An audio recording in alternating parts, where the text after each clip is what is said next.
సనాతన ధర్మ పరిరక్షణ కోసం, పునర్వైభవ పునరుద్ధరణ కోసం, ఆలయాల ఆత్మగౌరవాన్ని నిలపడం కోసం ఆత్మవిశ్వాసంతో దీక్షా కంకణబద్ధులై సంఘటితమై ఒక సైన్యంగా తరలివచ్చిన లక్షలాది హిందూ జన బంధు సందోహానికి 100 కోట్ల వందనాలు అర్పిస్తున్నాను. సమకాలీన సమాజంలో చలనచిత్రం అనేది కళా ప్రదర్శనకి ఒక ముఖద్వారంగా మారింది. అది వెండి తెర మీదైనా, ఉల్లి తెర మీదైనా, మన చేతుల్లో ఉన్న బుజ్జి తెర మీదైనా ఈ చలనచిత్రమే సంగీత, సాహిత్య, నృత్య, నటనాది కళారూపాల ప్రదర్శనకి ముఖద్వారంగా మారింది. అయితే వచ్చిన చిక్కల్లా ఏంటంటే, చలనచిత్రం, సినిమా అనేది ఒక వ్యాపారాత్మకమైన కళాత్మకమైన వ్యాపారం. వ్యాపారానికి కళాత్మకతని, కళాత్మకకి వ్యాపారాన్ని జోడించే క్రమంలో హిందూ ధర్మానికి కళంకం కలిగిస్తూనే వస్తుందన్న సత్యాన్ని నేను బాహాటంగానే అంగీకరిస్తున్నాను. అయితే మరే రంగానికి చెందిన వాడినో అయితే జరిగిన ఈ తప్పుకి విమర్శించవచ్చు, జరుగుతున్న ఈ నేరాల్ని వేటిపైన విరుచుకుపడచ్చు. కానీ అదే సినీ రంగానికి చెందిన వాడిని కాబట్టి ఇప్పటిదాకా జరిగిన ఈ హైందవ ధర్మ వ్యక్తిత్వ హననానికి యావత్ ఈ హిందూ సమాజం ముందు సినీ రంగం తరపున క్షమార్పణలు సమర్పిస్తూనే నేను ముందుకు వెళ్తున్నాను. ఆ క్షమార్పణలు కనుక నేను సమర్పించకపోతే ఇంకొక మాట మాట్లాడే అర్హత కూడా నాకు లేదు. అయినా ఇక్కడ 4 మాటలు మాట్లాడడానికైనా నాకున్న ఒకే ఒక్క అర్హత ఏంటంటే, ఇక్కడ ఈ హైందవ శంఖారావాన్ని, శంఖనాదాన్ని పూరించిన విశ్వ హిందూ పరిషత్ నిర్వహించిన సరస్వతి శిశు మందిర్లో నా ప్రాథమిక విద్యా అభ్యాసం జరిగింది కాబట్టి.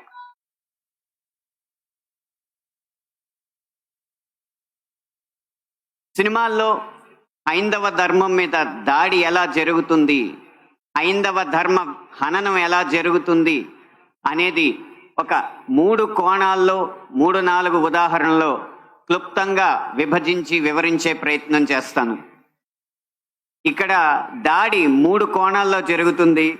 అందులో ఒకటి కావ్యేతిహాస పురాణాలని వక్రీకరించడం, 2 తెర మీద కనిపించే పాత్రల్లో వినిపించే పాటల్లో హైందవ ధర్మాన్ని దుర్వినియోగం చేయడం, 3 తెర వెనక మా ముందు అన్యమతస్థుల ప్రవర్తన. ఈ 3 అంశాల్లో మొదటిది కావ్య పురాణేతిహాసాల వక్రీకరణ. వాల్మీకి రామాయణం, వ్యాస భారతం భారత సాహితీ వాన్మయ శరీరానికి 2 కళ్ళ లాంటివి. కానీ అదే వ్యాస భారతాన్ని, అదే వాల్మీకి రామాయణాన్ని వినోదం కోసం వక్రీకరించిన సందర్భాలు కోకొల్లలు. గత కొన్ని సంవత్సరాల ముందు వచ్చిన చిత్రాల నుంచి నిన్న మొన్న విడుదలైన కల్కి చిత్రం వరకు కూడా కర్ణుడికి పాత్రకి అనవసరంగా ఆపాదించిన గొప్పతనాన్ని చూసి ఒక సినిమా రంగానికి చెందిన వ్యక్తిగా నేను సిగ్గుపడుతున్నాను, నిర్మోహమాటంగా చెప్తున్నాను. అది కూడా ఈ కృష్ణా జిల్లా గడ్డ మీదే నిలబడి చెప్తున్నాను. అప్పటి చిత్ర దర్శకులు, ఇప్పటి చిత్ర నిర్మాతలు ఇదే జిల్లా వారికి చెందిన వారైనా సరే పొరపాటు అని మనం చెప్పకపోతే ఈ హైందవ ధర్మంలో పుట్టినట్టు కాదు, ఈ హైందవ ధర్మాన్ని ఆచరించినట్టు కాదు, హిందువుగా ప్రకటించుకోవడం వ్యర్థం అని చెప్పి ఘంటాపథంగా తెలియజేస్తున్నాను. ఇప్పుడే ఈ సభలో, ఈ గొప్ప సభలో సత్యవాణి గారిని అభినవ ద్రౌపదిగా వక్తలు అభివర్ణించారు. ఆవిడే ఒప్పుకుంటారా? నిండు సభలో ద్రౌపదిని వలువలు వలచండి అని సలహా ఇచ్చిన కర్ణుణ్ణి సూర్యుడు అంటే సత్యవాణి గారు లాంటి మహిళా మండలి ఒప్పుకుంటారా? గంధర్వుల్ని చూసి, గంధర్వ సైన్యాన్ని చూసి ప్రాణమిత్రుణ్ణి కూడా వదిలేసి ప్రాణభయంతో పరుగులెట్టిన కర్ణుణ్ణి ధీరుడు, సూర్యుడు, వీరుడు అంటే ఈ హైందవ సమాజం ఒప్పుకుంటుందా? ఇలా ఎన్ని విధాలు చూసినా దానంగా వచ్చిన రాజ్యంలో తనకొచ్చిన కొద్దిపాటి సంపదని ఏదో దానాలు చేసినంత మాత్రాన ధర్మరాజు అంత గొప్ప దాత అని చెప్పి కర్ణుడిని అంటే మన సమాజం ఒప్పుకుంటుందా?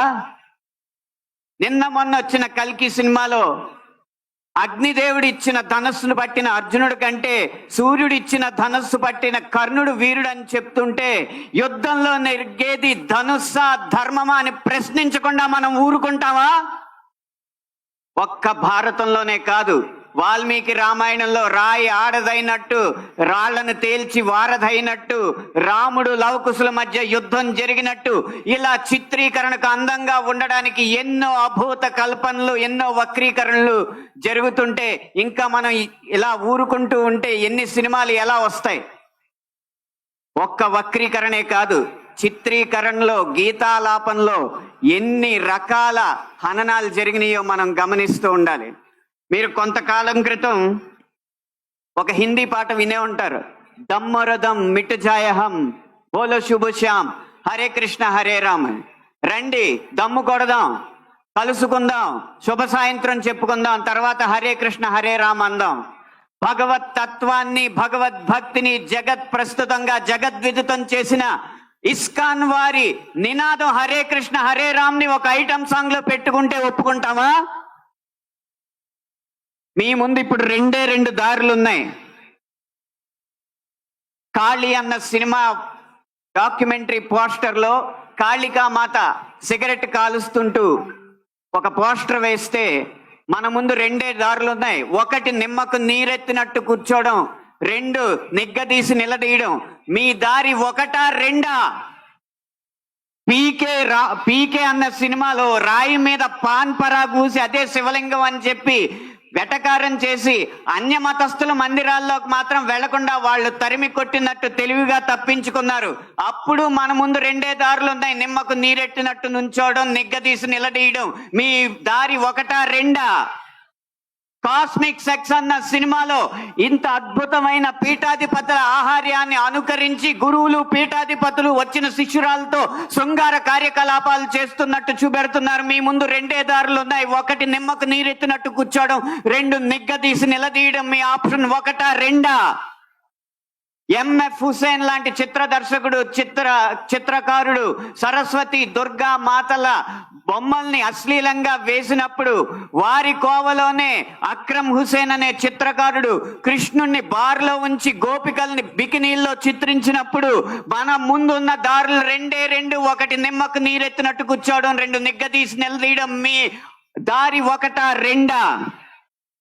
ఛత్రపతి శివాజీ తర్వాత అంత గొప్ప మరాఠా యోధుడు బాజీరావు మస్తానీగా ప్రేమ పిచ్చోడుగా చిత్రీకరించినప్పుడు మన ముందు రెండు దారులు ఉన్నాయి, ఒకటి నిమ్మకు నీరెత్తినట్టు కూర్చోవడం, రెండు నిగ్గదీసి నిలదీయడం. మీ దారి ఒకటా రెండా?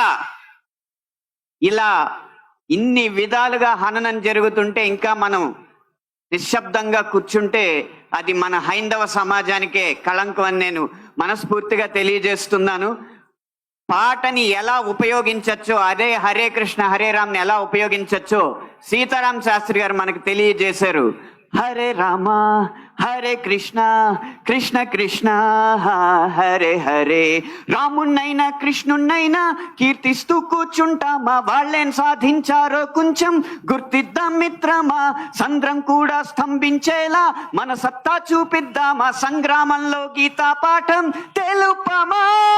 ఇది పాట రాయడం అంటే, ఇది పాట ద్వారా సమాజ హితం కోరడం అంటే, ఇది పాట ద్వారా మార్పు తీసుకురావడం అంటే, ఇది పాట ద్వారా ఉత్సాహం రేకెత్తడం అంటే, ఉద్వేగం రేకెత్తడం అంటే, ఉత్తేజితుల్ని చేయడం అంటే, ఈ దారిలో మాలాంటి పాటల రచయితలు అందరూ నడవాలని నేను కోరుకుంటున్నా. ఇక ఆఖరి అంశం, మాకు వ్యక్తిగతంగా జరిగేది తెర వెనక సినిమాల్లో అన్య మతస్థులు చేసేది ఒక్క అనుభవం చెప్పి మీకు ముగిస్తాను. ఒక సినిమా పాట రాయడానికి నేను ఒక సంగీత దర్శకుడి దగ్గరికి వెళితే ఆ పాటలో బ్రహ్మాండ నాయకుడు అన్న హిందూ పదం ఉందని చెప్పి ఆ పాట చేయనన్నాడు.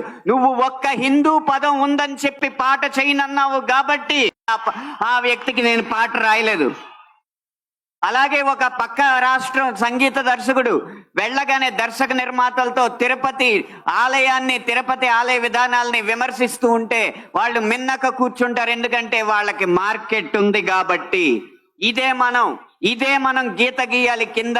సినిమా అనేది నేను ముందు చెప్పినట్టు వ్యాపారాత్మకమైన కళాత్మకమైన వ్యాపారం కాబట్టి ఆ వ్యాపారాన్ని సినిమాకి లేకుండా చెయ్యాలంటే హిందూ ధర్మాన్ని హననం చేసే సినిమాలని, హిందూ ధర్మంపై దాడి చేసే సినిమాలని ప్రభుత్వం బహిష్కరించకంటే ముందు మనం తిరస్కరించాలి. బహిష్కరణ కంటే తిరస్కరణే గొప్ప మార్గం. ముందు మనం తిరస్కరిద్దాం.